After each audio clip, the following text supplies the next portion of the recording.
Come outside. Outside. Who else is in the house, ma'am? My 2 children and my husband. Where's your husband at? Calm down. Calm down. You want the children down? Call them all down. Mr. Jones, come down the stairs. Now! Police, come down now. Search warrant. Bring your Come down the children. stairs. My children! Florida state agents raided the home of fired COVID-19 data scientist Rebekah Jones earlier this week. That was footage from that raid. The state alleges she sent an unauthorized message from a shared emergency management account urging state employees to speak out publicly about Florida's pandemic response. Now, a Republican lawyer appointed by Governor DeathSantis has resigned in protest. In a letter to the governor, Ron Filipkowski called the raid unconscionable and indicative of the state's reckless and irresponsible handling of the pandemic. Joining me now is Rebekah Jones. She's a former research analyst for the Florida Department of Health and the co-founder of the COVID Monitor, which tracks cases in K-12 schools across the country. So just to catch everybody up, Rebekah, you worked for the government, you were a data scientist, and you say you were fired because they wanted you to manipulate the statistics about COVID and the number of cases that were coming out positive. Am I correct in that? Yes, that's correct. They wanted you to deflate, the number. Talk to me about what has happened since. You've been monitoring the COVID positivity rate by yourself. Why do you believe that this raid was tied with that? Well, I've been doing a lot more than just watching and reporting what the state has going on. I've also co-founded the COVID Monitor, which tracks K-12 school cases across the United States, where we've confirmed through official resources more than 300,000 cases in schools across the country just this fall. I've also been publishing research. I had an article that came out that was a case study using Florida of what kind of trends we were seeing in schools with COVID-19 between teachers and students and different grade levels, and how mask policies impact those case rates, and community case rates, in fact, like influence school case rates and vice versa. And so I've been really busy just trying to work on the data, work on the science for the last 6 months.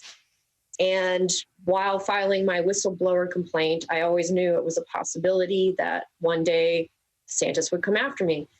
And that's what I fully expected to happen that morning. I was expecting to be arrested. I had no idea what for, but I went down and I was ready to go. And when I was told that I needed to get my children down, I was obviously confused and shocked that officers drew guns after I told them that my 2 children were upstairs.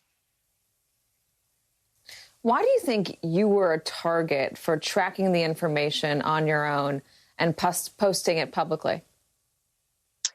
I don't think I was so much the target as the people who I've been communicating with over the last 6 months.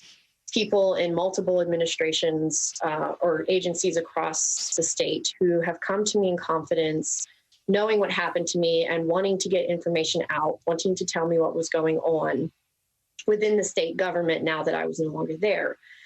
There are a couple of officials who are very high up in their respective agencies who I've been communicating with for months.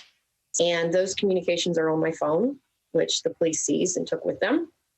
I think that taking my computer hardware, all of it, and my external drives for a text message that was supposedly sent is just, 2 birds, 1 stone. Shut me down, find out who I've been talking to. So here's what the state's alleging right now. They say an unauthorized message was sent to about 1,750 people on November 10th through an emergency alert system. The message read, "It's time to speak up before another 17,000 people are dead. You know this is wrong. You don't have to be a part of this. Be a hero. Speak out before it's too late." You've said that you did not send that text message. That should be easily proven by... Yeah. Sorry, go ahead. No, I was saying if you did send it, they should be able to pretty easily prove that if they have all of your devices. You would think so. They're not going to find any evidence on any of my devices of any message sent like that. Come to find out yesterday that the email account that they're saying sent out this message is apparently online in public reports and PDFs on the Department of Health website with the username and password, not just for that account, but for multiple DOH accounts. So between that and the firings that were going on at DOH around that time, it's literally possible that anybody sent this message. And I personally don't see myself as a hero for speaking out. I think I did what had to be done. And I don't like to use the word heroic for people just doing what is I see as the bare minimum, which is being honest and telling people what's really happening in the state. For example, right now we have more people hospitalized because of COVID than we have at any point yet in this state. And that's a really scary fact. And it's something that is downplayed, of course, by the governor. And I just want people to really appreciate whatever the reality of the situation is so they can make the most informed decisions possible. That's all I've ever wanted from when I started the dashboard at DOH to when I founded my own. And I'm going to get back to work doing that, try to minimize the disruption from this and keep doing good work, keep doing good science and getting that out to the people. Rebekah Jones, thank you so much for being here with us. We do appreciate your time. Thank you. And hospitals are running out of